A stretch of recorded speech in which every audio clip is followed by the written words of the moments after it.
আসসালামু আলাইকুম, কেমন আছো সবাই? আশা করি সকলে খুব ভালো আছো, আমিও খুব ভালো আছি। এখন ঘড়ির কাঁটায় প্রায় 8:30 মতো রাত। সে আমাকে ফোন করে বলল আমি ডিউটি ছেড়ে বাড়ি আসি।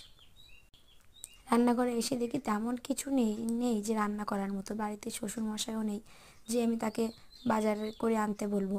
তাই বাড়িতে যেটা ছিল সেটাই রান্না করে দিলাম। বড়ি দিয়ে আলু দিয়ে ঝোল করে দিয়েছিলাম আর রুটি বানাচ্ছিলাম। বাড়ি আসতে আসতে তার প্রায় 10টা, 10:30 নাগাদ বাজবে। তারপরের দিন আবার সকাল 10টা, 10:30টার মধ্যে সে বেরিয়ে যাবে। এই কয়েক ঘন্টার জন্য এই কষ্ট করে মেদিনীপুর সালুয়া থেকে বাড়ি আসছে সে। পুলিশদের জীবনটা মনে হয় এইরকমই।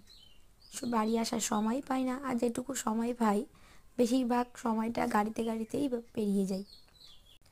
বলেছিল আমাকে রবিবার বাড়ি আসবে, কিন্তু শিবরাত্রি ছুটি আছে, সরকারি ছুটি, তার জন্য সবাই বাড়ি চলে গেছে। সেজন্য বললো আমিও তবে বাড়ি চলে যাই। বিয়ের পরে স্বামীরা ভালোবাসতে জানে, কিন্তু ভালো রাখতে কজন বা জানে?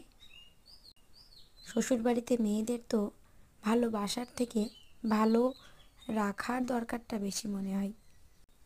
সে যখন বাড়ি থাকে মনে হয় যেন বাড়ি যদি সবাই আমার কাছে থাকে তারপরেও তার গুরুত্বটা আমার কাছে সব থেকে বেশি।